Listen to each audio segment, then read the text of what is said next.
வணக்கம். நான் திரு உங்களை நான் ஜேம்ஸ் என்று அழைத்து அதே பெயரிலே வருகிறது உங்களுடைய சிவா என்று இந்த நிகழ்ச்சியிலே சிவா என்று அழைக்க நினைக்கிறேன்.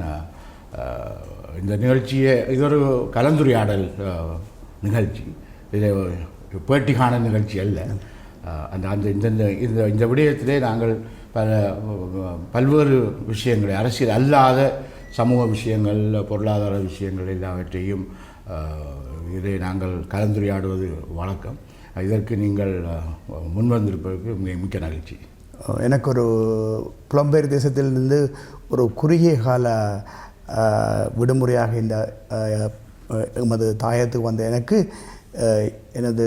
நான் வாழும் நாடு, எனது மக்கள் பற்றி எனக்கு கிடைத்த அனுபவங்களை பகிர்வதற்கு நீங்கள் ஒரு வாய்ப்பு கொடுத்ததுக்கு திரு வரதராஜ பெருமாள் அவர்களுக்கும், டான் டிவி அவர்களுக்கும், நிறுவனர்களுக்கும், ஏனைய தொழில்நுட்ப கலைஞர்களுக்கும் எனது நன்றிகளும் வாழ்த்துக்களும். இந்த உண்மையில் என்னென்றால் நீங்கள் நீண்ட காலமாக எடுத்தால 25 வருடங்களாக நீங்கள் கனடாவில் வாழுகிறீர்கள். உங்களுக்கு இந்த புலம்பெயர்ந்த தமிழர்கள் எப்படியெல்லாம் வாழுகிறார்கள், எப்படி இருக்கிறார்கள் என்பதை பற்றி ஒரு ஆழமான அறிவும் பார்வையும் இருக்கும். இங்கே உள்ள நிலையில் இருந்து இந்த விஷயத்தை கலந்துரையாடல ஆரம்பிக்கலாம் நினைக்கிறேன். அதாவது யுத்த காலத்தில் பாதுகாப்பு பிரச்சனைகள் இருந்தது, வேலை பிரச்சனை இருந்தது, வருமான பிரச்சனை இருந்தது, இப்படி பல ஒரு விடயங்கள் எல்லாம் இருந்தது. அந்த காலத்திலே வெளிநாடுகளுக்கு தமிழர்கள் போவது என்பதற்கு ஒரு நியாயங்கள் இருந்ததற்கு. ஆனால் இப்பொழுது யுத்தம் முடிந்து ஒரு அமைதியான நிலைமையை, பாதுகாப்பான நிலைமை, யாரும் எங்கும் என்ன வேலைக்கும் போகலாம், எந்த இடத்துக்கும் போகலாம், படிக்கலாம், என்னவும் படிக்கலாம், எவ்வளவும் படிக்கலாம், இப்படியான ஒரு நிலைமையில் இருந்தும் இங்கே பொதுவாக இங்கே இளைஞர்கள் மத்தியிலே வெளிநாடுகளுக்கு போக வேண்டும் என்ற ஆர்வம் தான் இருக்கிறது. இப்போ இந்த நிலைமை என்ன பார்க்க ஒரு கவலையாக இருக்குதுன்னா, ஏற்கனவே இங்கே உள்ள தமிழர்கள் பெருந்தொகையாக, அதாவது எங்களுடைய நாட்டில் இருந்த மொத்தத்தில் பார்க்க போனால் இலங்கை தமிழர்கள் இந்த நாட்டில் ஒரு 12.5% என்று இருந்தது. இன்றைக்கு 10% குறைகிற அளவுக்கு, குறிப்பாக யாழ்ப்பாண மாவட்டத்தை எடுத்துக்கொண்டீங்கன்னா இங்கே 12.5 லட்சம் பேர், 13 லட்சம் பேர் இன்றைக்கு இருக்க வேணும், இந்த இடம்பெயராமல் புலம்பெயராமல் இருந்திருந்தால். ஆனால் இன்றைக்கு இருப்பது 6 லட்சம் பேர், அரைவாசியும் கிட்டத்தட்ட அரைவாசியும் குறைவாக இருக்கிற நிலைமை இருக்குது. இது பல்வேறு அரசியல் ரீதியான பிரதிநிதித்துவங்கள் ரீதியான பல்வேறு விடயங்களை இங்கே தாழ்த்திருக்கிறது. அப்படி இருக்கக்கூடியதாகவும் இங்கே உள்ள இளைஞர்கள் வெளியிலே போக வேண்டும் என்றும், பெற்றோர்கள் தங்களுடைய பிள்ளைகளை இன்னமும் வெளியிலே அனுப்ப வேண்டும் என்று இருப்பதற்கான காரணம் என்னவென்று நீங்கள் நினைக்கிறீங்க? உண்மையில் புலம்பெயர் தேசத்தில் தமக்கு ஒரு வசதியான, ஒரு வகையில் படோகரமான ஒரு வாழ்க்கை அங்கே அமையலாம் என்ற ஒரு பார்வை இருக்கின்றது. அங்கே இருக்கும் வேலை முறைமைகள் அல்லது தொழில் முறைமைகள் இலகுவானதாகவும் சௌகரியமானதாகவும் அமையலாம், இலகுவாக வேலைகளை எடுத்துக்கொள்ளலாம் என்ற ஒரு பார்வை இருக்கின்றது. இது நான் இங்கே உள்ள மக்களை மட்டும் நான் இது சம்பந்தமாக குறை கூறிக்கொண்டிருக்க விரும்பவில்லை. புலம்பெயர் தேசத்தில் உள்ள மக்கள் தாங்கள் அனுபவித்து கொண்டிருக்கின்ற கஷ்டங்கள், வேலை முறைமைகளில், இணைய வாழ்க்கை முறைமைகளில் உள்ள கஷ்டங்கள், தாங்கள் எப்படி வாழுகின்றோம் என்பதென்ற உண்மையான பிம்பங்களை இந்த மக்களுக்கு சொல்வதில்லை. ஒரு குறுகிய கால விடுமுறையில் வருபவர்கள் அந்த நாட்டு முதல்தர நாடுகளில் வாழ்ந்திருக்கும் பொழுது ஒரு குளிர் நாடு அல்லது கொஞ்சம் ஏர் கண்டிஷன் உள்ள ஒரு வீட்டுக்குள் மிக சௌகரியமாக இருந்து சாடையான நிறத்துடனும் சாடையான பொலிஷ்டு கொஞ்சம் ஒரு பொலிஷ்டாக இங்கே வந்து அங்கே உள்ள காசுகளை இங்கே மாற்றும் பொழுது பல மடங்காக பெறும் பொழுது இங்கே உள்ள மக்கள் என்ன நினைக்கிறார்கள் என்றால், இவர்கள் ஏதோ இன்னொரு சொர்க்க உலகத்தில் அல்லது எல்லாம் இலகுவாக இனாமாக கிடைக்கும் ஒரு உலகத்திலிருந்து வந்திருக்கின்றார்கள் என்று சொல்லி பார்க்கிறார்கள். ஆனால் இப்போ அப்படி பார்க்கல என்ன அதுக்குள்ளே என்னென்னா, அது வெளிநாட்டுக்கு போகிற அந்த மோகத்தால் பல விஷயங்களை கணிப்பிடுகிறார்களா என்ற ஒரு கேள்வி இல்லாமல் இருக்குது. ஏனென்றால் இது ஒரு டிக்கெட் எடுத்துகிட்டு விசா எடுத்துகிட்டு போகிற விஷயமன்ட்டு இல்லை. அப்போ இப்போ வெளிநாட்டோட, அதுவும் குறிப்பாக ஒரு கனடாவுக்கு போகணும்னு சொன்னால், நான் பார்த்துருக்கேன், கனடாவோ ஜெர்மனியோ போவேன்னு சொன்னால் 30-40 லட்சம் ரூபாய் அளவில் இன்றைக்கு செலவழிக்க வேண்டியிருக்கிறது. அந்த 40 லட்சம் ரூபாயையும் அப்படியே பேசாமல் வங்கியில் ஒரு நிரந்தர வைப்பில் விட்டால் கூட மாதம் 50,000 ரூபா 60,000 ரூபா வருமானம் வருவதற்காக சும்மா அது நான் என்ன சொல்கிறேன்னா ஒரு ரிஸ்கே இல்லாத ஒரு வேலையுமே பார்க்காமலே அதுவும் ஒரு 50,000 ரூபா 60,000 ரூபா வருமானம் என்பது இந்த நாட்டை பொறுத்தவரை அது நீங்கள் வாழுகின்ற நாட்டில் 3 லட்சம் 4 லட்சம் ரூபாய்க்கு சமனானது இங்கே 50,000 ரூபான்னு சொல்லுவது. நான் சொல்ல வந்த விஷயத்தை நீங்கள் சொல்லிவிட்டார்கள். ஸோ அப்போ உண்மையில் அப்போ இது இந்த கணிப்பு இல்லாமல் இந்த இவ்வளவு செலவை செய்து இவ்வளவு போகிற அளவுக்கு உண்மையிலேயே பெருமதி மீந்ததா அல்லது அவ்வாறான மூலத்தை இங்கேயே அவர்கள்ட்ட இன்னும் சொல்லப்போனால் அதை வைத்து ஒரு கடை வைத்தாலோ அதை விட கூடுதலாக உழைக்கலாம். அதாவது 30-40 லட்சம் ரூபா மூலதனம் விட்டு ஒருவன் ஒரு கடை வச்சாலே குறைஞ்சபட்சம் 2-3 லட்சம் ரூபா அவன் நிச்சயமாக வருமானம் பெற முடியும். அதே போல் ஒரு தொழில்துறையை தொடங்கினா கூட 4 பேருக்கு வேலையும் கொடுத்து அவனும் கூட லட்சக்கணக்கில் உழைப்பதற்கான வாய்ப்புகள் இருக்கின்றன இன்றைக்கு. அதை விட ஒரு விவசாயத்திலே அதுவும் யாழ்ப்பாணத்தில் உள்ள மண்வளம் நிறைந்த இந்த மண்ணிலே ஒரு அளவு அறிவோடு ஒரு அளவு நவீன உத்திகளையும் பாவித்து ஏன்னா அவ்வளோ மூலதனத்தை போட்டால் நவீன உத்திகளை தான் பாவித்தாலும் கூட 3 மாதத்துக்கு ஒரு முறை லட்சக்கணக்கான ரூபாய்கள் சம்பாதிக்கலாம். அப்படிலாம் இருந்தும் இதற்காக இந்த மக்கள் மத்தியிலே இவ்வாறான ஒரு மோகம், இது ஒரு மோகமாக தான் இங்கே இருக்கிறது. இது எப்படி இருக்கிறது, இதை நான் குறை சொல்ல வேற இல்லை. ஆனால் எப்படி இருக்கிற அடித்தளம் என்ன, சமூக அடித்தளம் என்ன? இது ஒரு நுகர்வு கலாச்சாரமும் இங்கே உள்ள ஊடகங்களும் இல்லாத மின்மிருப்பை தங்களது ஊடகங்களிலும் பத்திரிகைகளிலும் பல்வேறு தளங்களிலும் போட்டு காட்டுகின்றன. ஏதோ இங்கே இருக்கின்றாண்டு நான் அடிக்கடி சொல்லும் ஒரு விடயம், நான் 25 வருடத்துக்கு முதல் போயிருந்தாலும் ஒரே விடயத்தை திரும்ப சொல்லிக்கொண்டே இருக்கின்றேன்.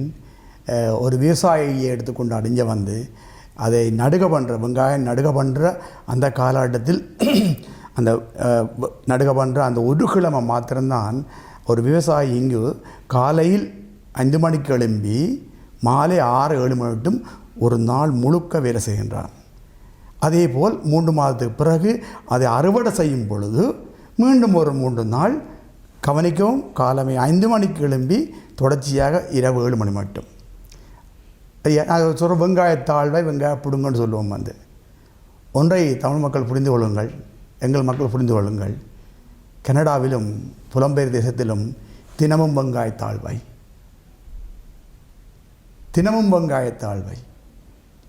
ஆண்டு பூராக நீங்கள் காலை வெள்ளனையாக எழும்பி மாலை வரைக்கும் தொடர்ச்சியாக வேலை செய்ய வேண்டிய சூழலாக இருக்கின்றது. இந்த 3 நாள் ஆரம்பத்தில் உள்ள 3 நாள் கடைசியில் உள்ள 3 நாளுக்கு இடைப்பட்ட காலத்தில் ஒரு இளைஞன் எடுத்துக்கொண்டால் அல்லது இந்த தகப்பனார் எடுத்துக்கொண்டால் காலமை ஒரு 5-6 மணிக்கு நித்திரையால் எழும்பி இறைப்பதற்கு தோட்டத்துக்கான பயிர்களுக்கு இறைப்பதற்கு ஒரு 3-4 மணிக்கு அதை செலவிட்டு விட்டு வீட்டுக்கு அவரவர் பொழுதுபோக்கு மாதிரி வாசிக்க சாலையாக இருக்கலாம், மரத்தடியாக இருக்கலாம், அல்ல கோயிலாக இருக்கலாம், இது போன்ற இடங்களுக்கு குளித்து மூழ்கி ஒரு உடுப்பை போட்டுக்கொண்டு அல்ல ஒரு பட்டணத்துக்கோ அல்ல டீ கடைக்கோ போய் நண்பர்களுடனும் உறவினருடனும் அளவலாவி மதியம் வீட்டில் சாப்பிட்டு ஒரு சின்ன உறக்கம் அடித்து அதெல்லாம் இழந்தது. அது இங்கே நினைக்கும் அது இன்னும் சொல்ல போனால் இதில் வெளிநாட்டில் இருக்கிற ஆட்களும் இதில் ஒரு புல கிடக்குது. நிச்சயமாக. ஏனெண்டா அவையும் நின்று சரி இந்த கஷ்டங்களை சொல்லி இங்கே விளையாடாப்போ உனக்கு அவ்வளோ சிலவையும் போட்டு நீ ஒரு கடையை போடு, ஒரு தோட்டத்தை செய், அல்ல ஒரு தொழில்துறையை ஆரம்பி என்று சொல்லாமல் அவையும் இதுக்கு உற்சாகமாக இல்லை. அவையும் என்ன பொடியில் இருக்கிறார்களும் என்ன செய்யணும், அவையும் இங்கே உள்ள சவுண்டன் தம்பி என்று கேட்குறான்றதுக்கான செய்கிற ஒரு பக்கம் இருக்குது. ஆனால் அது ஐஃபோன் அனுப்புறது 1 லட்சம் 1.5 லட்சம் ரூபா பெறுமதியான ஐஃபோன் அனுப்புறது, ஐபேட் அனுப்புறது, இவர்கள் தேவையான காசுகளை அனுப்பி கொண்டு இருக்கக்குள்ள இங்கே இருக்க நினைக்கிறார்கள் அங்கே போனால் காசு கொட்டு ஆனால் அந்த எண்ணத்தை கொடுப்பதிலேயும் ஒரு பிழை இருக்கிறது தானே. நிச்சயமா. அப்போ இது அதுவும் ஒரு அந்த உறவும் 2 இப்போ போன அது இவ்வளோ வந்தால் எவ்வளோ கஷ்டமாக இருக்குமென்றதை சொல்கிறேன். நீங்கள் சொல்லலாம். அப்போ இங்கே இருந்து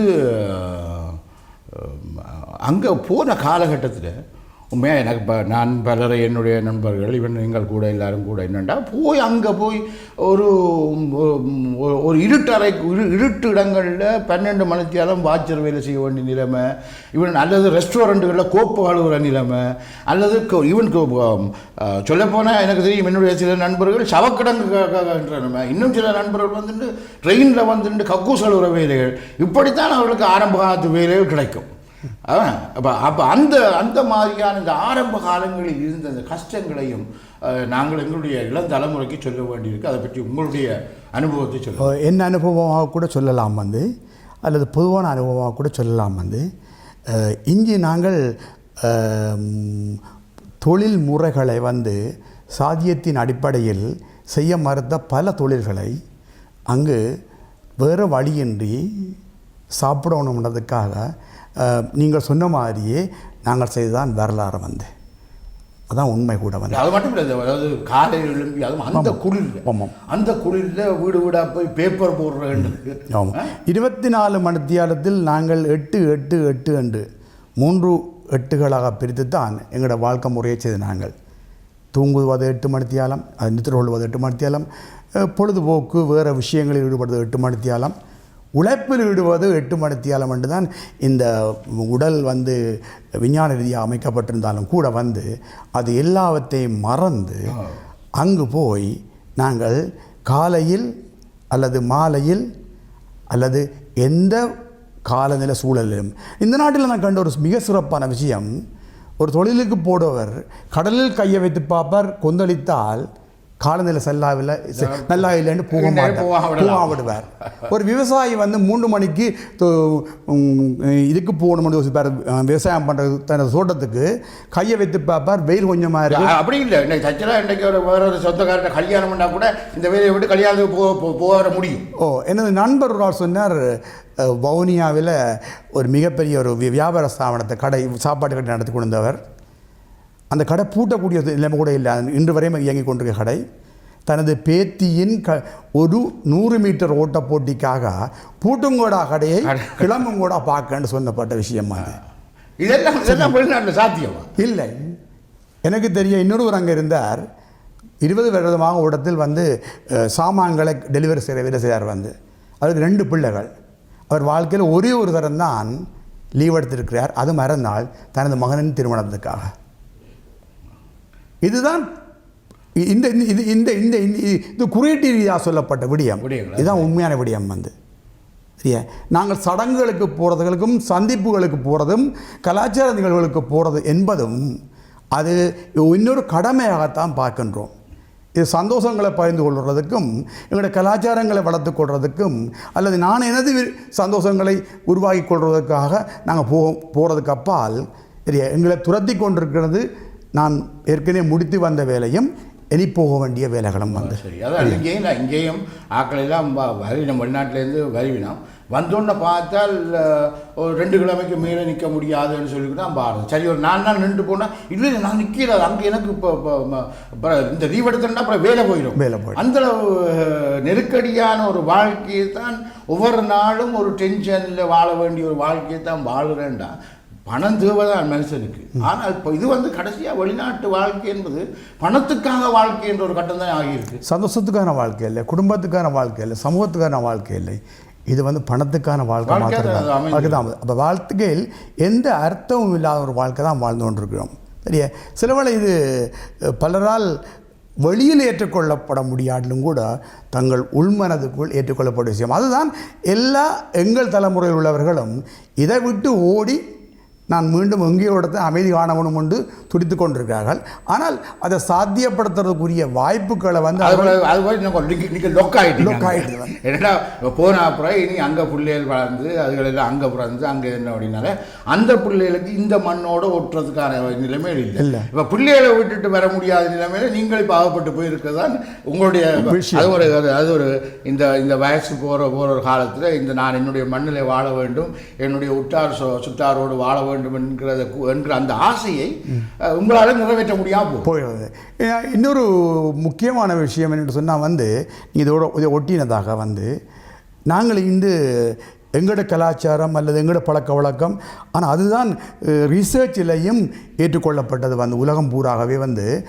அமெரிக்காவில் உள்ள ஒரு வாழ்வியல் சம்பந்தமாக எனக்கு அவர்கிட்ட பேர் வருதில்லை, அவர் ஆய்வு செய்த பொழுது அவர் கண்டுபிடித்தார் உலகத்திலேயே மிக சிறந்த வாழ்க்கை முறை கூட்டு குடும்ப வாழ்க்கை முறையாக வந்து. சரி, அது உண்மை.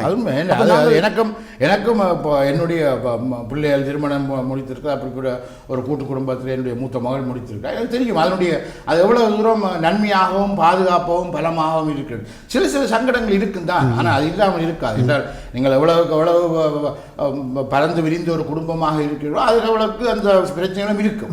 ஆனால் அது ஒரு பலமாக.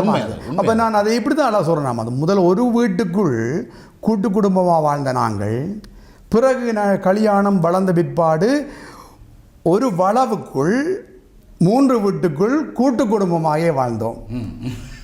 அவை எங்களுடைய ஆசாபாசங்கள் அடிப்படையில் இன்னும் குடும்பம் விரிவடைந்த பொழுது அந்த கிராமத்துக்குள் பல்வீடுகளாக கூட்டு குடும்பமாக வாழ்ந்தோம். ஒரு குடும்பமாக இருப்போம். பல கிராமங்களுக்குள் பேர்ந்து நாங்கள் ஒரு கூட்டு குடும்பமாகவும் வாழ்ந்தோம். வந்து பல கிராமங்களுக்குள் கூட்டு குடும்பமாகவும் இருந்தோம். அதுதான் நடந்து கொண்டிருந்தது. ஆனால் ரொம்ப மனவேதனை உள்ள விஷயம், அது எனக்கும் பொருந்தும். நாங்கள் கனடாவில் புலம்பெயர் தேசத்தில் ஒரு வீட்டுக்குள் 4 அறைக்குள் 4 தனி குடும்பங்கள் வாழுகின்றோம். கவனம், இந்த 4 தனி குடும்பமும் வேறு வேறு இல்லை. நான், எனது மனைவி, எனது மகள், எனது மகன். இதை விட நான் அழகாக எங்களது வாழ்க்கை முடியாது. அங்கே எல்லாமே தனிமையாக பிரிஞ்சு போகுது. நாங்கள் அடுத்த இதனுடைய ஒரு பக்கம் பார்த்துட்டு மற்ற பக்கத்தை பார்ப்போம்.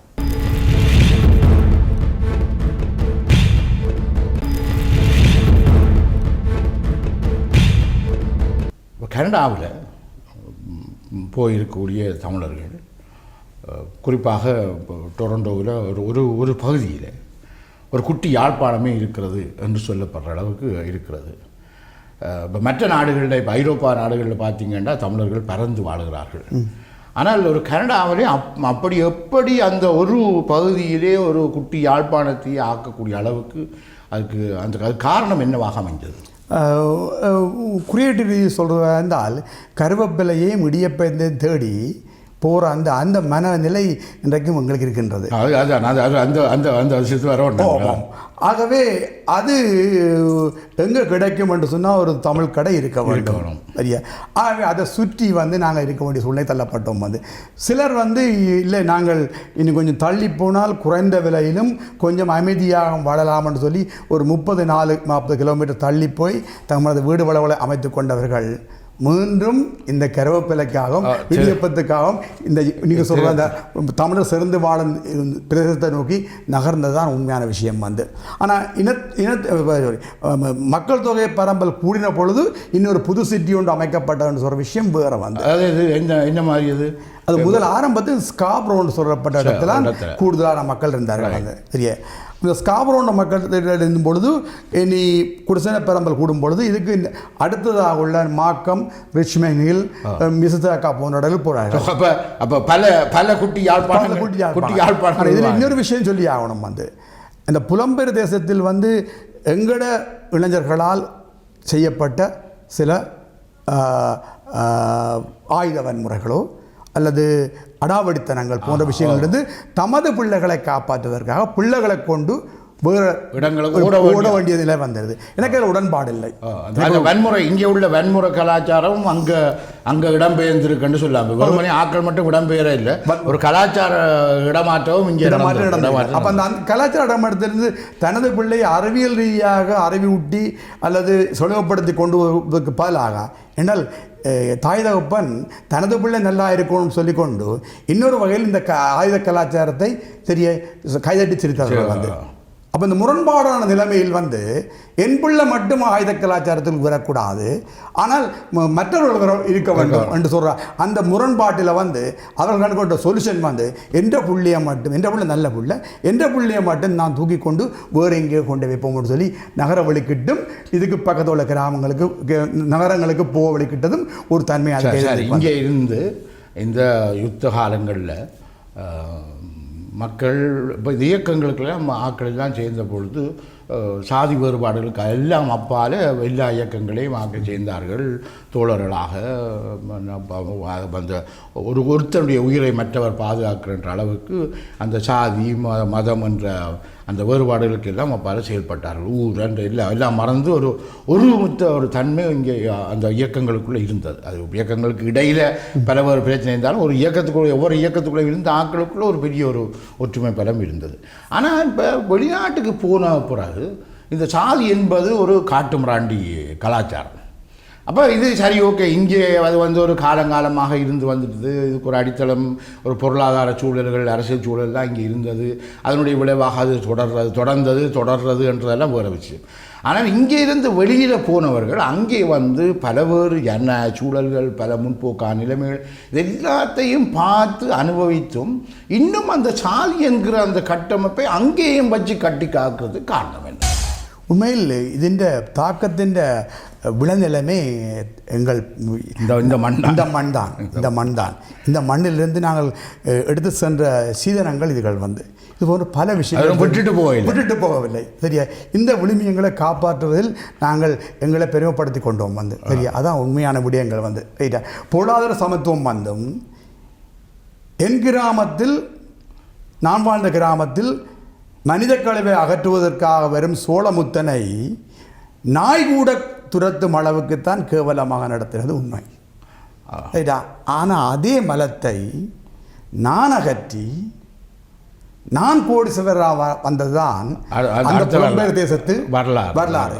இந்த அனுபவம் இருந்தாலும் இன்னும் அந்த சரி, இவ்வளவு மாற்றங்கள், இவ்வளவு மாறுபட்ட வாழ்க்கைகளை எல்லாம் கண்டு அதனுடைய அனுபவங்களுக்குள்ள வந்து போட்டும் அது இந்த சாதி என்பது உண்மையில் ஒரு அசிங்கமானது. இது இந்த அமைப்பே இந்த சமூகத்தை பற்றிய ஒரு சமூகத்தை வெளியிலிருந்து பார்க்குற இன்னொரு சமூகத்தவன் இந்த சமூகத்தை அசிங்கமாக பார்ப்பான். இது எந்த கலாச்சாரத்தை இவன் வச்சிருக்கேன்னு பார்ப்பான் என்றெல்லாம் தெரிஞ்சும், ஆனால் தொடர்ந்தும் அதை வைத்திருப்பதை பார்க்கக்குள்ள ஒரு வெக்கமாக இருக்க மாதிரி இருக்கிறது. அது உண்மையில் நமக்கு அடுத்த தலைமுறை எங்கள் பிள்ளைகள் இதுகள் தெரியாது. இந்த சாதிய வேறுபாடு, பிரதேச வேறுபாடு, ஊர் வேறுபாடு எதுவும் தெரியாது. அப்போ அந்த பிள்ளைகளுக்கு இது போகிறோன்னு சொன்னால் நிச்சயமாக நாங்கள் தான் கற்றுக் கொடுத்துருக்கின்றோம். ஆனால் ஒப்பீட்டு ரீதியில் எங்கள் அடுத்த தலைமுறை பெர்சன்டேஜில் நான் நிச்சயமாக சொல்லுவேன் 80% மேற்பட்ட பிள்ளைகளுடன் இது இல்லை. பிள்ளைகள்கிட்ட இல்லை, அது சரி. ஆனால் இப்போ என்னன்னு சொன்னால், இப்போ வெளியில் இப்போ இளம் வயதில் போனவர்களாக இருக்காங்க. போயிட்டு அவர்களுக்கு திருமணம் என்று சொன்ன உடனே அப்புறம் இங்கே இன்னும் சாதியில் இன்ன பணம் இருக்கா, வசதி இருக்கான்னு படிச்சிருக்கான்னு பார்க்கறது ஒரு குணாம்சம். ஆனால் இன்னும் சாதியில் பொம்பளை கிடைக்குதான்னு பார்க்குற அந்த நிலைமை இன்றைக்கும் தொடருது தானே. அந்த திருமணத்தை யார் இணைத்து வைத்திருக்காங்க? அது பெற்றோர்கள். அதுதான் நீங்கள் சொல்கிறது கேட்குறீங்கன்னா, இப்போ அடுத்த தலைமுறை பிள்ளைகிட்ட அங்கே பிறந்து வளர்ந்து சூழலில் உள்ள பிள்ளைகள் 80% பிள்ளைகள்கிட்ட அது இல்லை. ஆனால் அந்த பிள்ளைகளுக்கு திருமணம் செய்திருக்கின்ற நிலைமை வருகிற பொழுது இந்த பெற்றோர், இன்னும் சாதியை காவி கொண்டிருக்கிற பெற்றோர், அந்த பிள்ளைகளுக்கும் சாதி என்ற விஷயத்தை காட்டி கொடுக்க மாட்டார்கள். அல்ல, அந்த பிள்ளைகளுக்கு ஒரு பெண் வேணும் அல்லது ஒரு மாப்பிள்ளை வேணும் என்று சொன்னால் இன்னும் சாதியெல்லாம் கட்டி கொடுக்கணும் என்று அவர்கள் வற்புறுத்த. இதில் ஒரு பெரிய போராட்டமே நடந்து கொண்டிருக்கிறது. என்னென்னு சொன்னால், இளந்தலைமுறைகள் சாதியத்துக்கு அப்பால், எங்கள் இனத்துக்கு அப்பால், எங்களது மொழிக்கு அப்பால், எங்கள் தேசத்துக்கு அப்பால் பல்வேறு தேசத்தை சேர்ந்தவர்களுடன் தாங்கள் சுயமாக பழகி விருப்பம் அடைகின்றார்கள் சரியே. அப்போ ஒரு அளவில் இங்கே உள்ள மாதிரியே தாய் தகப்பன் தடி எடுத்து பார்ப்பார்கள். இந்த நாட்டில் தடி எடுப்பது போல் செய்ய முடியாது சரியா. அதுக்கு பல காரணம். ஒன்று, பிள்ளைகள் பொருளாதார சுதந்திரத்தில் இருக்கின்றன. இது ஒரு உண்மையில் அந்த பிள்ளைகளுக்கான பொருளாதார சுதந்திரத்தால் அவர்கள் ஒரு சுதந்திரமாக முடிவெடுக்கக்கூடிய நிலைமை அங்கே இருக்கின்றது. அது வெறும் ஆண்களிடம் மாத்திரமில்லை, இதில் கவனிக்க வேண்டிய விஷயம் பெண்களிடம். 35 வயது அணுகின ஒரு பெண்ணும் மிக தைரியமாக சொல்லுவாள், நான் அப்பா உழைக்கின்றேன், அம்மா நான் உழைக்கின்றேன், இப்போ என்ன அவசரம் வந்தது எனக்கு? இதுக்கு பின்னால் சில நான் சொன்ன மாதிரியான பழக்கம் உறவுகளும் இருக்கலாம். அதுக்கு அப்பால் இல்லை, நான் எனக்கு ஒரு பாலிசி இருக்குது, எனக்கு ஒரு கோல் இருக்குது, எனக்கு ஒரு நோக்கம், ஒரு இலக்கை நோக்கி நான் பயணித்து கொண்டிருக்கேன். அந்த இலக்கை அடைந்த பிற்பாடு தான் நான் திருமண பந்தத்துக்கு போவேன், அல்லது நான் திருமண பந்தத்துக்கு கூட விடலாம்னு சொல்கிற அந்த தைரியம் என்று சொல்கிறது எங்கள் இளம் பெண்களிடம் வந்திருக்கின்றன. இதன் அர்த்தம் இந்த சாதிய கட்டுமானம் உடைந்தது என்பதல்ல முழுமையாக, ஆனால் படிப்படியாக உடைஞ்சு உலர்ந்து உருந்து ஒரு பிரச்சனை இருக்கு.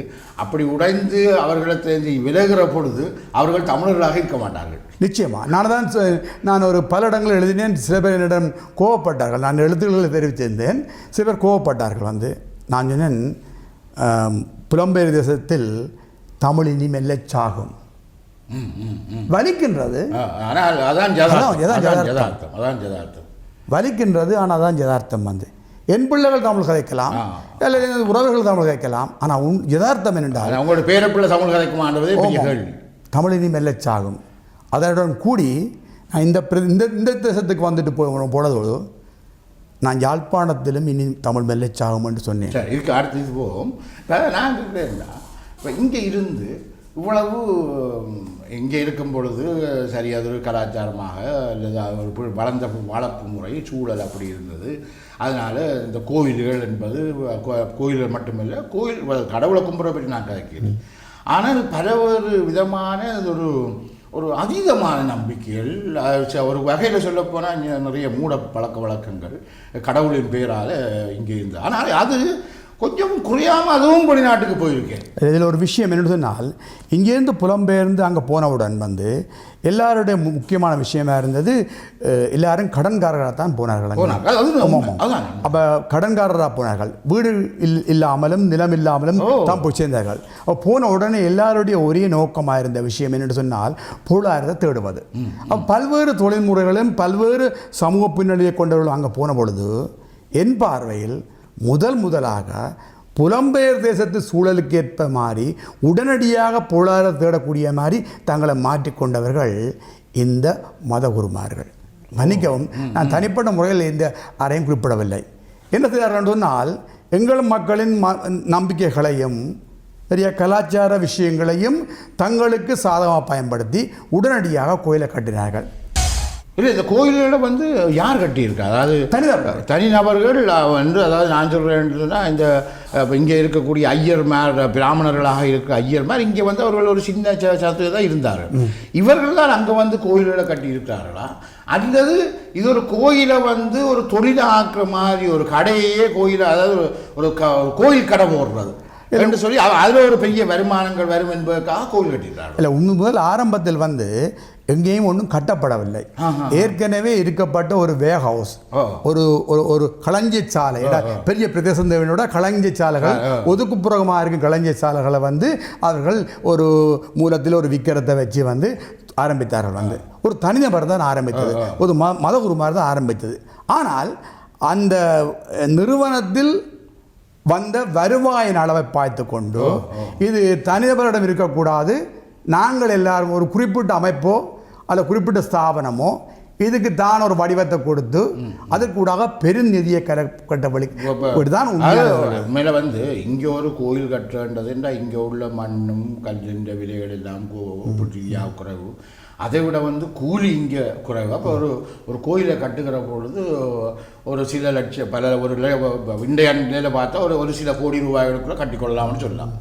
ஆனால் இப்போ அங்கே எல்லாம் உங்களுக்கு இருக்கக்கூடிய கூலியின் அவ்வளவு அளவுலையும் வேறு இந்த மண் கல் இவற்றினுடைய விலைகளுடைய அளவையும் பார்க்கக்குள்ள அது பல நூற்றுக்கணக்கான கோடி ரூபாய்களில் தேவைப்படும் ஒரு கோயிலை கட்டுவதற்கு நம்பிக்கைகளையே காசாக்கி கொண்டு தான் உண்மை கோயிலுக்கு போகிறவர்களுக்கு அங்கே உள்ள இதை ஒரு வியாபாரம் தான், எந்த விதமான இதில் மாற்று கருத்துமே இல்லை. அங்கே உள்ள இதை வியாபாரம் பண்ணக்கூடிய நிலையில் இருக்கும் ஒருவர் சொல்லுவார், இந்த கோயில் முழுமை பெறணும் என்றால் ஒரு மார்பிள் கல்லுக்கு இவ்வளவு செலவாகின்றது, உங்களது பங்களிப்பு. நான் சும்மா கேட்குறேன், ஒரு குடும்பம் அங்கே இந்த கோயில்களுக்கு போகிறதுக்காக சராசரியாக எவ்வளவு செலவு நினைக்கிறீங்க? இல்லை, உண்மையாக நான் சனங்களை கூட சொல்ல மாட்டேன். அதை நான் கேட்குறேன். நான் என்ன கேட்குறேன்னா, உண்மையாக அது ஒரு கோயிலுக்கு அந்த கோயிலுக்கு போடுற உண்டியல் போடுற காசு அல்லது பூசை பண்ணுறதுக்கு கொடுக்குற காசு அல்லது பட்டு பிதாபரங்கள் எடுத்து கொடுக்குற காசுண்டு எல்லாத்தையும் மொத்தம் பார்த்தா எப்படியும் வந்து ஒரு ஒரு ஒரு குடும்பம் வந்துட்டு குறைஞ்சபட்சம் ஒரு $500,000 செலவழிக்க தானே வேணும். நிச்சயமாக என்ன முறைமை வச்சுக்கொண்டுனா 365 நாளுக்கும் ஒவ்வொரு நாளுக்கும் ஒரு ஸ்பான்சர் பண்ணுற ஒரு ஆளை பிடிச்சிருக்கோம். வந்து கோவில் அந்த கோயில் பூசையை நடத்துறதுக்குரிய விடயங்களுக்கான ஒருவரை இந்த டெலிமார்க்கெட்டிங் சுமாரோட அவர் ஸ்பான்சர் பண்ணுவார். அது வந்து பேக்கேஜாக இருக்குது. வந்து அப்போ மிகவும் திட்டமிட்ட ஒரு வியாபாரம். எங்கள்கிட்ட $100 பேக்கேஜ் இருக்குது. $100 ஒரு உதாரணத்தை சொன்னால் $200 இருக்குது. வந்து $500 இருக்குது. 100 சொன்னால் வெறுமனே சின்ன ஒரு அபிஷேகம் இது ஒரு சமாளிப்பட்டது ஒரு சின்ன பூசை அவைக்கான பூசை அன்றைக்குரிய செலவு அதுக்கு 100 கொடுக்க சமாளிப்பது. 200 சொன்னால் மோதக பூசை கொஞ்சம் கொடுக்கப்படும் கொடுக்கப்படும். $500 சொன்னால் அன்னதானம் வழங்கப்படும். அந்த நாட்டில் அன்னதானம் ஒவ்வொரு நாளும் அந்த கோயிலில் பூசை பண்ணுவதற்கு வந்து நிச்சயமாக ஒரு ஸ்பான்சரை பிடிச்சிருக்காரு. 365 ஸ்பான்சரை பிடிக்கிற பெரிய வேலையே இல்லை. அதில் என்ன கெட்டுத்தனம் என்றால் 100 தான் அவர் சொல்லுவார்கள். ஆனால் உங்களோட நம்பிக்கைகளையும் உங்களோட இலகு தன்மைகளையும் பாவித்து ஒரு 500க்கு கொண்டு வந்துடுவார்கள். இது ஒரு ஒழுங்கமைக்கப்பட்ட 365 நாள். இதுக்குள் நீங்கள் விசேடமாக மற்ற வெள்ளிக்கிழமை இருக்குது, வேற செவ்வாய்க்கிழமை இருக்கிறது, பௌர்ணமி இருக்குது. தினம் கோயிலுக்கு போடுவார். அப்படி ஒரு $5 போடுவார், $500 போடுவார், $10 போடுவார், $20 போடுவார். சில விரத நாட்கள் எல்லாம் இடையில வரும். மற்ற எல்லா வாகனமும் 4 சில்லுக்கும் தேசிக்கா வைத்து தானே விவேகின் பாடி மாதிரி அதில் எந்த மாற்றம். விகோ சொன்னார் 246 ஸ்பேர் பார்ட்ஸ் இருக்குது. அதில் ஓடாத வெஹிக்கிளாக இந்த எலுமிச்சை படத்தில் ஓட போகிறது. தேங்காய் நூற்றுக்கணக்கில் தேங்காய் உடைக்கிறது, உருண்டு போகிறது, அல்ல இந்த என்னது தூக்கு காவடி எடுக்கிறது அதெல்லாம் இருக்கா? தூக்கு காவடி இது போன்ற சில சடங்குகள் வந்து அந்த நாட்டு அரசாங்கத்தின் சட்டத்திட்டத்துக்கு அமைய என்றால் பாதுகாப்பு அடிப்படையில் வந்து ஒரு மட்டுப்படுத்தப்பட்ட நிலையில் இருக்கின்றது. ஆனால் பால் செம்பு இதோட விஷயங்கள் நடக்குது. ஏன்னா பல்கலாச்சார நாடன்ற முறை மண்சோறுலாம் இருக்காங்க. அதில் மண்சோறும் இல்லை. ஆனால் என்னென்னு சொன்னால் இதில் ஒரு வகை விரயம் என்று சொல்கிற விஷயம் நடந்து கொண்டிருக்கிறது. கடவுள் நம்பிக்கை என்றது அது வந்து சிலவதான. ஏனென்றால் அது ஒரு இந்த உலகத்தில் இருக்க வாழ்க்கையில் இருக்கக்கூடிய பல நிச்சயமற்ற தன்மைகள் வந்து ஒரு மனுஷனுக்கு ஏதோ ஒரு மனிதரையும் மீறிய ஒரு சக்தி தனக்கு உதவாதா என்று நினைப்பதிலே அது தவறில்லை. ஆனால் இப்படி தங்களுடைய வருமானங்கள் ஒரு $100 ஒரு ஆளுக்கு உதவி செய்ய என்று சொன்னால் அதுக்கு தயாராக இல்லாதவர்கள் இப்படி பல ஆயிரக்கணக்கான டாலர்களை இவர்கள் செலவழிக்கிறேன்னு சொல்கிறது மிக அருமையான கேள்வி. எனக்கு மத நம்பிக்கை இல்லை, கடவுள் நம்பிக்கை இல்லை என்று சொல்வது ஒரு புறத்திருந்தாலும் கூட, நான் ஒரு 4 மாதத்துக்கு முதல் இலங்கைக்கு வந்திருந்த பொழுது அம்பாறையில் ஆரம்பித்து பர்துறை வரைக்கும் திருவண்ணாமலையில் ஆரம்பித்து மன்னார் வரையும் போகும்பொழுது எல்லா கோயில்களுக்கும் போனேன்.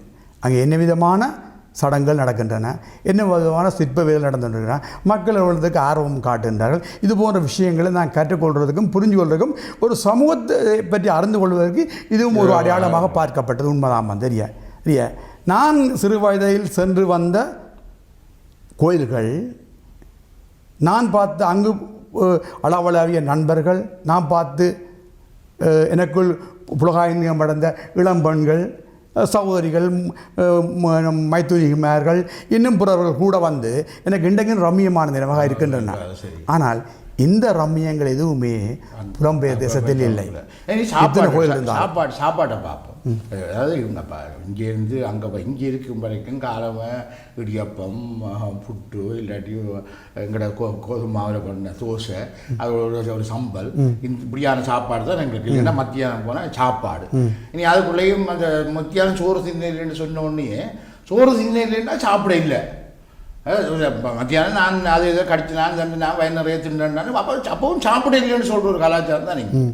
அப்போ இப்படிப்பட்ட சாப்பாட்டு முறைகள் உண்மையில் இதில் வந்துட்டு ஒரு சுகாதார பிரச்சனையும் இருக்குது, உடல் ரீதியான பிரச்சனைகளும் கூட இருக்குது. என்னுடைய கலாச்சாரத்தில் இருந்து வந்துன்னு சொன்னாலும் கூட இந்த சோறு, நிறைய சோறை போட்டு தின்றது என்ற இந்த இதில் இருந்து இப்போ வெளிநாட்டுக்கு போகக்குள்ள அங்கே வந்து உங்களுக்கு பட்டரோ சீஸோ அல்லது வேறு வகையான பால் உணவு வகைகளோ இறைச்சியோட அதாவது ப்ரோசஸ் பண்ணப்பட்ட இறைச்சி வகைகள் எல்லாம் வந்து ஒரு குறிப்பிட்ட அளவு வந்து ஒப்பீட்டு ரீதியாக அந்த உள்ள வருமானத்துக்கு சீப்பாக கிடைக்குதுன்னா சொல்லலாம். ஆமாம், வருமானத்துக்கும் அதுக்கு முடியல ஒரு தொடர்பு பார்க்கல. அப்போ அப்படியெல்லாம் அங்கே இருந்து மற்ற அந்த நாட்டினுடைய சாப்பாட்டு முறையிலையும் வித்தியாசங்கள் நாம் வந்திருந்தோம். இன்னமும் பார்த்தேன் நானும் இப்போ பல இதில் பத்திரிகை வெளிநாட்டிலேருந்து வர செய்தியெல்லாம் பார்க்கல. இன்னமும் அந்த இடியப்பம் புட்டு தோசை அந்த அதில் இருந்து இன்னும் விடுபடாமல் இருக்கிறது காரணம். வரதாஜ பெருமாள் அவர்களே, உண்மையில் நாங்கள் பல குறைபாடான ஒரு பகுதியை பார்த்தாலும் கூட ஒரு நிறைவான விடத்தையும் இதை சொல்லிவிட்டு குறைபாடுறதுக்கு வருவோம். வந்தோம் எங்கள் மக்களிடம் இருக்கும் அந்த ஒரு வகை கடின உழைப்புன்னு சொல்கிற விஷயமும் அது எல்லா இங்கேயும் பொருந்தும் அங்கேயும் பொருந்தும். சேமிப்புன்னு சொல்கிற பழக்கமும் தான் பலரை வந்து நியாயமாக பொருளில் தங்களை ஒரு நிலைநிறுத்திக் கொள்வதற்கு வாய்ப்பாக இருந்த உண்மை. அதற்குள் இந்த சாப்பாடும் அடங்கியிருக்கின்றது. சாப்பாட்டு அங்கே உள்ள சாப்பாட்டு முறைக்கு போகிற பொழுது அது செலவு கூடுதலான செலவு கூடிதான் இருக்கும் ஒரு விஷயம் வந்து. ஆனால் இது அந்த தேசத்தில் வாழும் வெள்ளைக்காரனுக்கும் சீனாக்காரனுக்கும் வேறு சிலரும் எங்கள் கடைக்குள் வந்து 5 சமோசா $1 $1 5 சமோசா. ஏன்னா இதே சமோசா அவன் ஊர் பேரில் கிஸ்காண்டுவான் வந்து.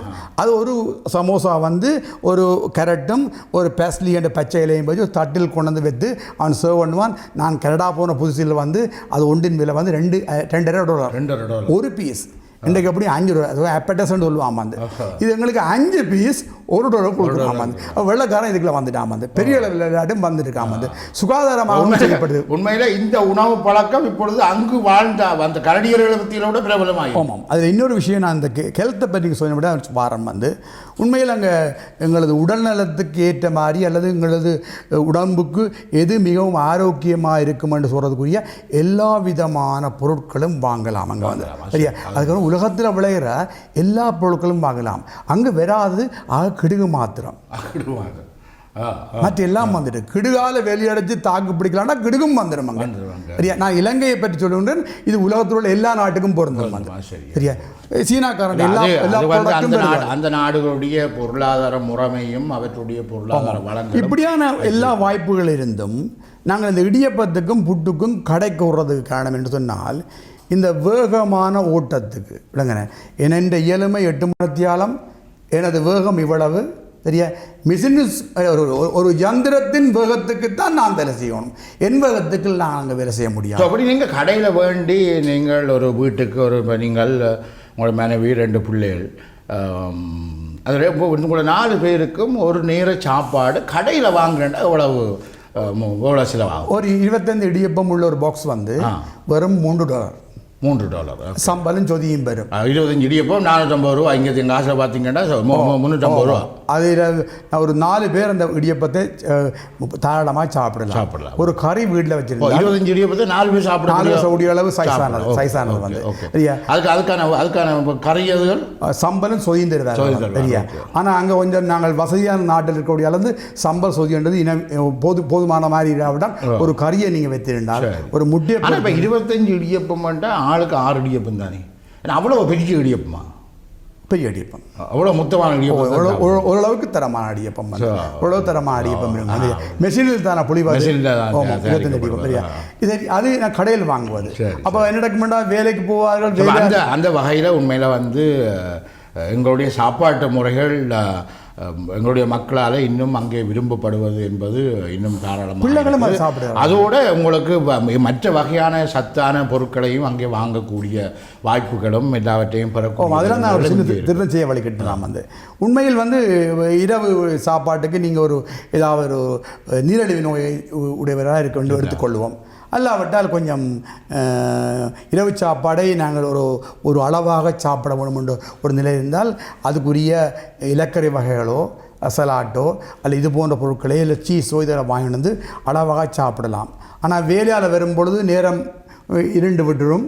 திரும்ப அந்த சாமான கடையில் வாங்க முடியாது. அப்போ எங்களுக்கு இலகு என்ற ஒரு விஷயத்துக்காக நாம் போய் எங்களோட உடல் நலத்தை கெடுத்துக்கொள்கிறோம்ன்ற ஒரு விஷயம் நடந்து கொண்டிருக்கு வந்து. ஆனால் இந்த புதிய தலைமுறை இருக்கலாம், புதிய தலைமுறை அவர்கள் பெரும்பான்மையானவர்கள் தங்களது உடல் ரீதியாக ஒரு மெச்சூரிட்டி அடைந்த பிற்பாடு அது 14 வயதாகவும் இருக்கலாம், 13 வயதாகவும் இருக்கலாம், 21 வயதாகவும் இருக்கலாம் வந்து மிக தெளிவாக இருக்கிறார்கள். சில பொருட்கள் தொடவே மாட்டார்கள் வந்து. பசிச்சா தான் சாப்பாடு, பசிச்சா சாப்பாடு, சிலர் தொடர மாட்டாள். அதிலையும் தெரியும் இதையும் இதையும் இதையும் இதையும் இதையும் கலந்து சாப்பிட்டா தான் சாப்பிடுவார்கள். ஆனால் அதுக்காக தாய் தகப்பனுக்கு பெரிய கஷ்டமாக இருப்பாண்டில் வந்து தாங்களே வாங்கணும் சாப்பிடுவாங்க. நாங்கள் இந்த சாப்பாட்டிலேருந்து வேறு விஷயம் வருவோம்.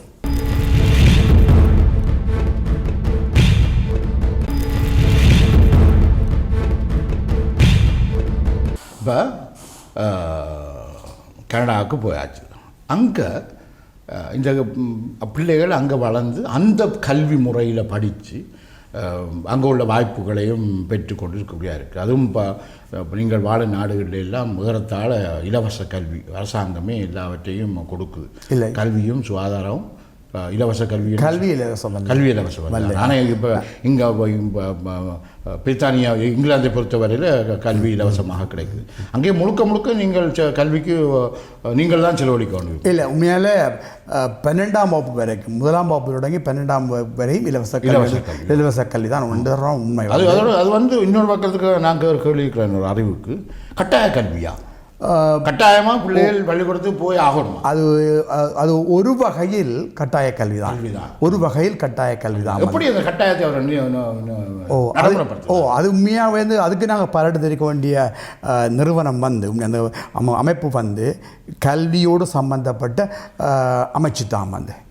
அப்போ அமைச்சிலிருந்து தான் அந்த அந்த என்ன வருது அந்த என்ன வருது அதிகாரம் அங்கேருந்து தான் வந்து கீழே வருது வந்து பாடசாலை மட்டும் வரும் வந்து. பாடசாலையில் வந்து உங்களோட ரிஜிஸ்டர் மார்க் பண்ணப்படும் வந்து, உங்களோட டாப்பு மார்க் பண்ணப்படும் வந்து. அதாவது பள்ளிக்கூடத்துக்கு போகாமல் அந்த அந்த அந்த பள்ளிக்கூட ஏரியாவில் இருக்க எந்த பிள்ளையும் இருக்கிறார் ரெஜிஸ்டரில் மார்க் பண்ணி உடனடியாக ஆஃபீஸுக்கு போகும் வந்து போய் செய்ய 2 நிமிஷத்தில் வந்து 5 நிமிடத்துக்கு உட்பட்ட நேரத்தில் ஆர் வரவில்லையோ அவற்றை வீட்டுக்கு டெலிஃபோன் போகும். ஓகே, நீங்கள் பிள்ளையை கொண்டே பதிவு செய்யல உங்களோட கைத்தொலைபேசி நம்பர் அல்ல இமெயில் அட்ரஸ் எது கொடுத்தாலும் வந்து உடனடியாக அதுக்கு தொலைபேசி போகும். ஆகவே வெளிக்கு விட்டு யாழ்ப்பாணம் இந்த கல்லூரிக்கு சென்ற கல்லூரிக்கு நாங்கள் வெளிக்கிட்டு ரியல் தியேட்டருக்கு உள்ளிட்டால் இங்கே இருக்குது அங்கே மாட்டுப்பட்டு. ஆமாம், அப்போ எளிமையாக சொன்னால் வந்து ஒரு பிள்ளை, நீங்கள் அடுத்த அந்த கேள்வி தான் போக போகிறீங்கன்னு நான் நினைக்கிறேன்.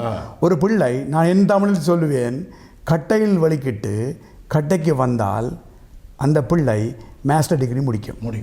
அவ்வளோதான் எளிமை. அதுக்கு பிறகு உங்களுக்கு 12ஆம் வகுப்பு பிறகு நீங்கள் எல்லாமே உங்களுடைய கைச்சி லெவலில் தான் செலவு.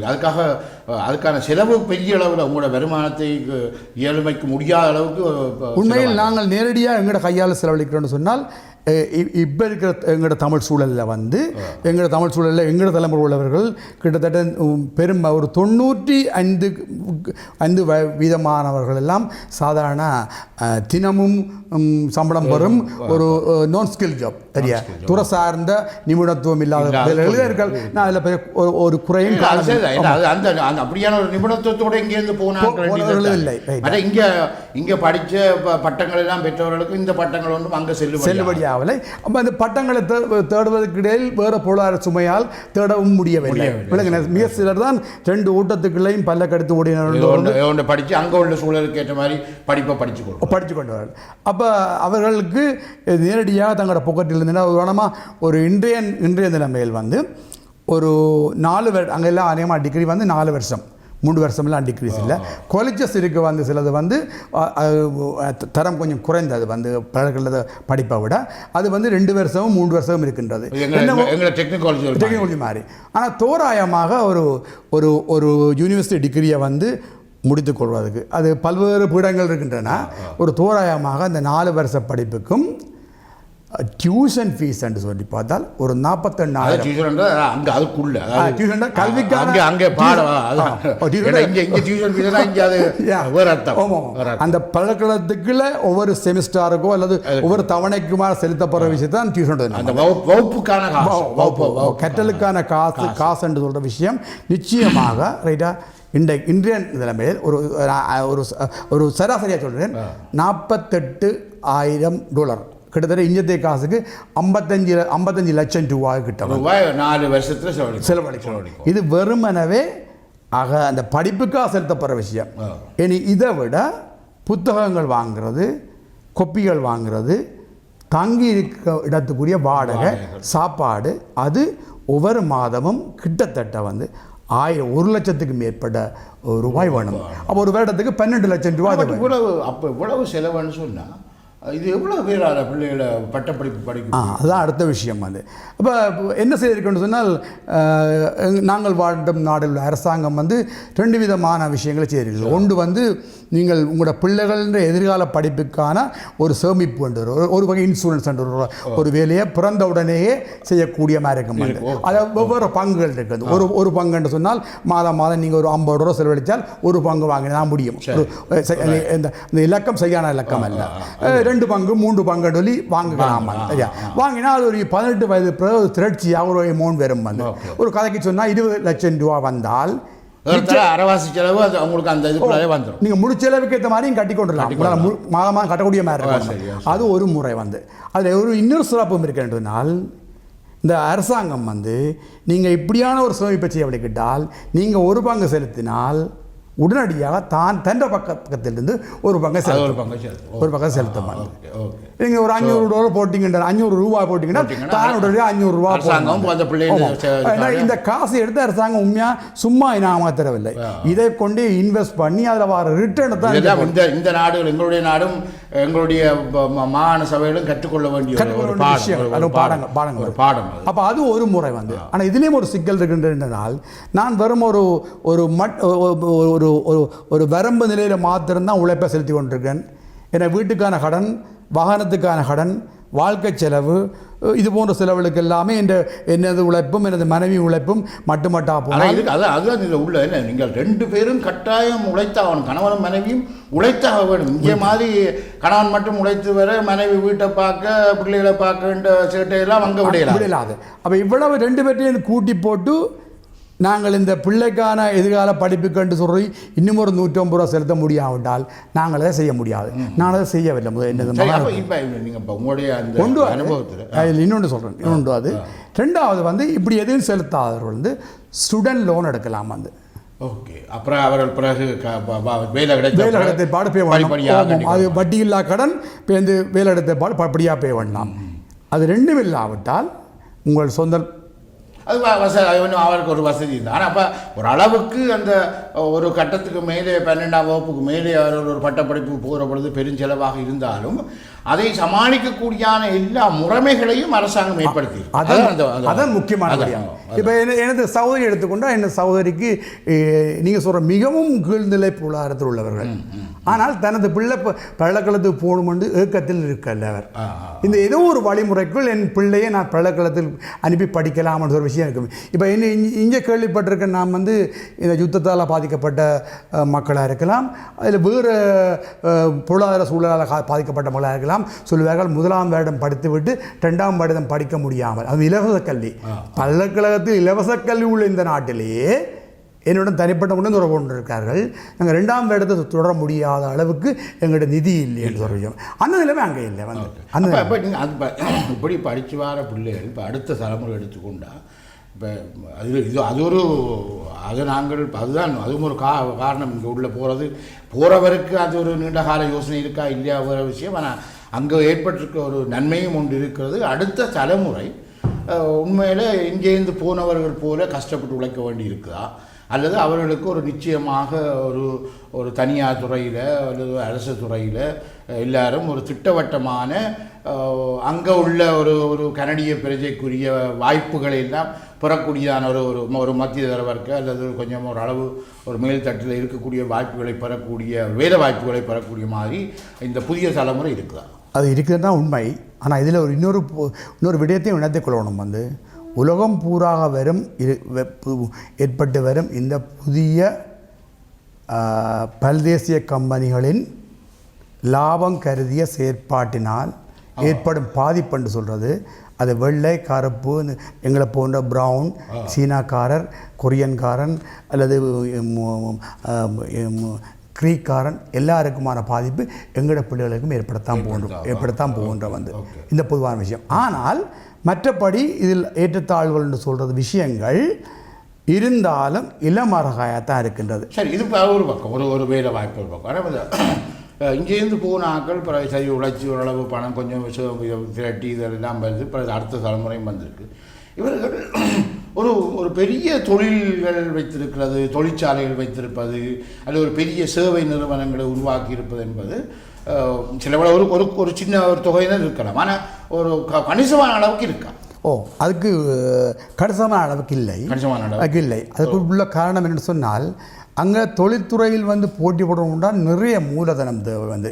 இந்த முதலாளித்துவ சிந்தனையும் அந்த மூலதனத்தின் திரட்சி என்று சொல்கிற அந்த பொருளாதார கட்டமைப்புகளை மிகப்பெரிய மூலதனம் தேவை இருக்கும்.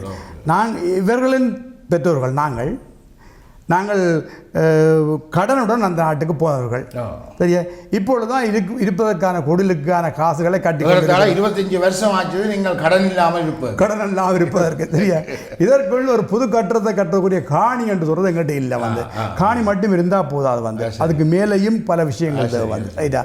ஆகவே இதில் ஏதாவது ஒரு அதிசயம் நிகழ்ந்தாலும் ஒழியா அல்லது ஒரு கணக்கு காட்ட முடியாத ஏதோ ஒரு பணத்தின் மூலமாகத்தான் இப்படியான புதிய நிறுவனங்கள் உருவாக்கப்படலாம். ஆனால் இதில் உண்மையில் சில கடின நேர்மையான சில ஒரு கூட்டமைப்புக்குள் சில 1-2 நிறுவனங்கள் செயல்படுகின்றன நாங்கள் குறிப்பிட்டுத்தான். அடுத்தது இப்போ அங்கே இருக்கிறதுல இந்த நிறவெறி என்பது பராக் ஒபாமா அமெரிக்காவுக்கு ஜனாதிபதியாக வந்திருந்தாலும் அமெரிக்காவில் நிறவரி குறைஞ்சி போச்சுன்னா ஒன்றும் இல்லை. சரிதானே? அப்போ இப்போ கருப்பர்களுக்கு எதிரான நிறவரி என்பது ஒரு வரலாற்று பாரம்பரியம் மாதிரி கடந்த 300-400 வருஷங்களாக இந்த மேலத்திய நாடுகளில் இருக்குது.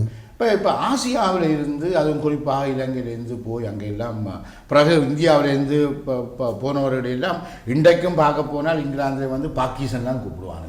சரிதானே? இவ்வளவுக்கும் அவர்கள் பெரும் பணக்காரர்களாக ஒரு பெரும் கோடீஸ்வரர்களில் ஒருவர்களாக இருக்கிற மித்தல் போன்றவர்கள் எல்லாம் அங்கே இருக்கிறார்கள்.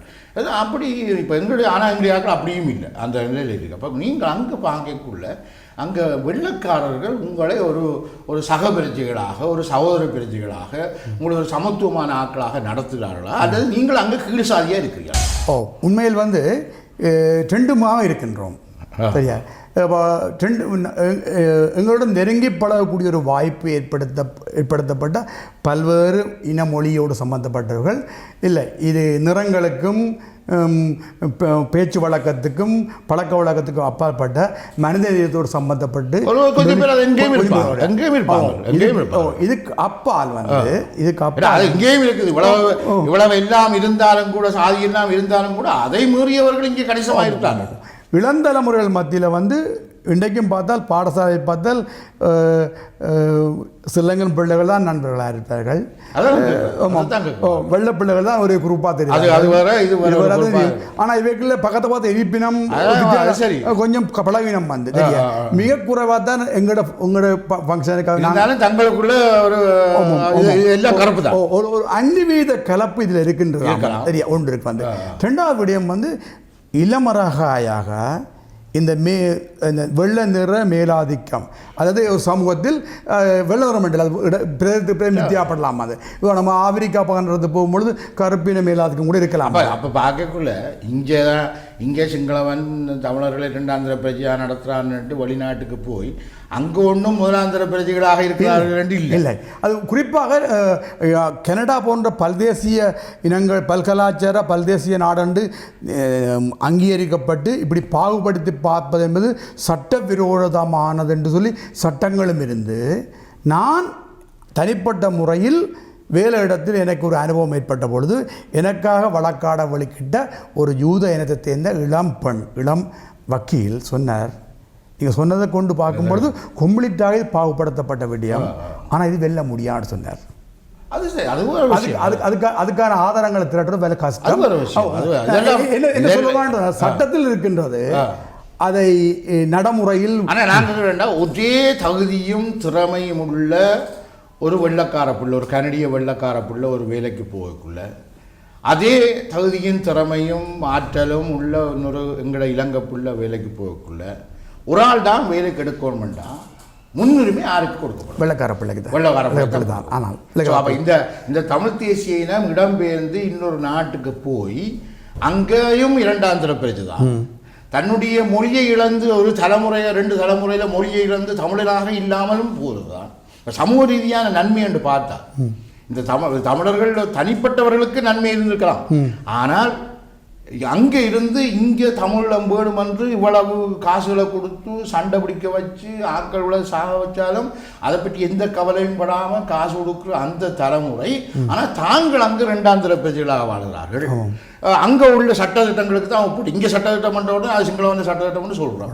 சரி ஓகே, ஆனால் நாங்கள் அந்த சட்டத்திட்டம் எங்களுக்கு இல்லைன்னு சொல்கிறோம். ஆனால் அங்கே போய் அந்த சட்டத்திட்டத்தை யாரும் கேள்வி கேட்கறதே இல்லை. அந்த சட்டத்திட்டங்களை உட்பட்டு வாழ்கிறாங்க. அதை விட எல்லாத்துக்கும் மீதாத தமிழர்களே இல்லாத ஆக்குறதாத்தான் ஒவ்வொரு தமிழரும் இந்த வேலை செய்யும். ஏன்னா அடுத்த தலைமுறை நிச்சயமாக உங்களுக்கு அடுத்த உங்களோட பேர பிள்ளையுடைய தலைமுறை வந்துட்டு மண்ணை பற்றி யோசிக்க போகிறேன்.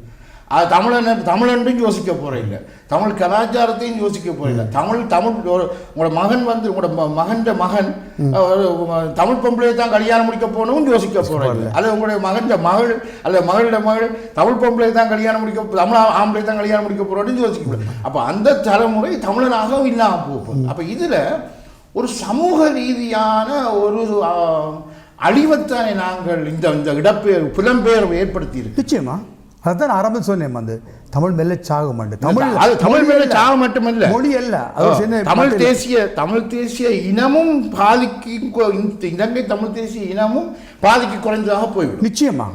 ஏன்னா வெளிநாட்டில் எங்களுக்கு தமிழர்கள் இருக்கிறார்கள் சொல்ல முடியாதுன்றதான் நிச்சயமாக. என்றால் நான் வாழ்ந்த தேசத்தில் உள்ள அரசாங்கத்தின் ஒரு ஆய்வின்படியிலே ஆசிரியர்களும் பாதுகாப்பு உத்தியோகத்தர்களும் அவருக்கு பொதுவான சட்டத்திட்டங்கள் தான் கூட அங்கே தான் நிறப்பாகுபாடு கூடவா இருக்குது.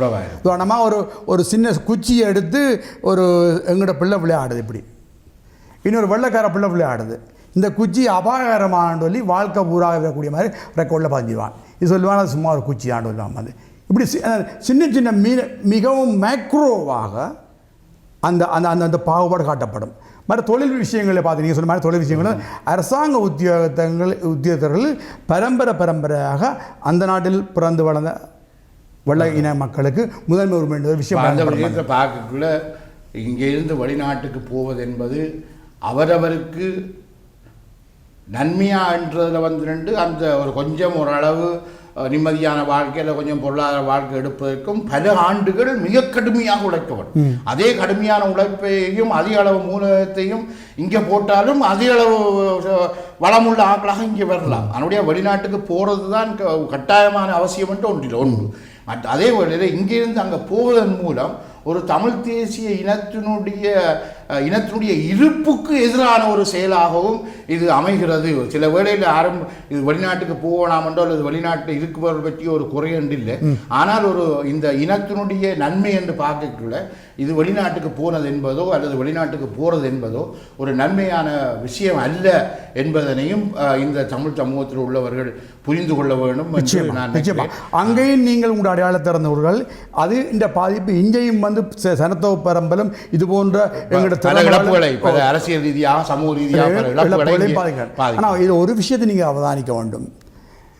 எங்கள் பிள்ளைகளை அங்கு கிடைக்கும் சில வாய்ப்புகளை, உதாரணமாக ஒரு ஏர் கண்டிஷன், சில இடத்தினோடு போகக்கூடிய ஓரளவுக்கு வசதியான வாகனம், இதுடன் நீங்கள் ஒரு டான் டிவியை செய்யலாம். ஒரு 10 பேரை நீங்கள் எழுமாறாக கட்டுநாயக்க ஏர்போர்ட்டில் எடுத்து இதுக்கேற்ற வசதிகளை செய்ய விடுங்கள். ஒரு மாதம் நீங்கள் பல்வேறு இடங்களுக்கு கொண்டு செல்லுங்கள். ஏர்போர்ட்டில் ஏறும் பொழுது கண்ணீர் விட்டு அழுது விட்டு தான் வருவேன். இதோடு உங்களுடைய அந்த இறுதி வார்த்தையோடு இந்த நிகழ்ச்சியை நாங்கள் முடிச்சுக்கொள்வோம். ஏன்னா இதுவும் பெருசு, நாங்கள் நிறைய பேச வேண்டியிருக்குது. இன்னொரு சந்தர்ப்பம் கிடைத்தால் பேசுவோம் என்று கூறி இந்த கலந்துரையாடலில் நீங்கள் பண்பற்றதுக்கு நன்றி. இந்த நிகழ்ச்சி நல்ல நிகழ்ச்சியாக ஒரு நல்ல செய்தியை எங்களுடைய மக்களுக்கு கொடுக்கும் என்று நினைத்து இதை முடித்து வைக்கிறேன். நன்றி. எங்கள் மக்களுக்கு நான் வாழும் பிரதேசம் சம்பந்தமாகவும் இந்த நான் பிறந்த மண்ணின் சூழலுக்கு ஏற்ற மாதிரியும் எனது கருத்தையும் எனது அனுபவங்களையும் பகிர்வதற்கு எனக்கு வாய்ப்பளித்த டான் டிவிக்கும் அதன் தொழில்நுட்ப கலைஞர்களுக்கும் என்னை சிறப்பாக பேசுவதற்கு எனக்கு ஆரம்பத்தை ஏற்படுத்தி கொடுத்த திரு வரதராய பெருமாள் அவர்களுக்கும் நன்றிகளும் வணக்கங்களும்.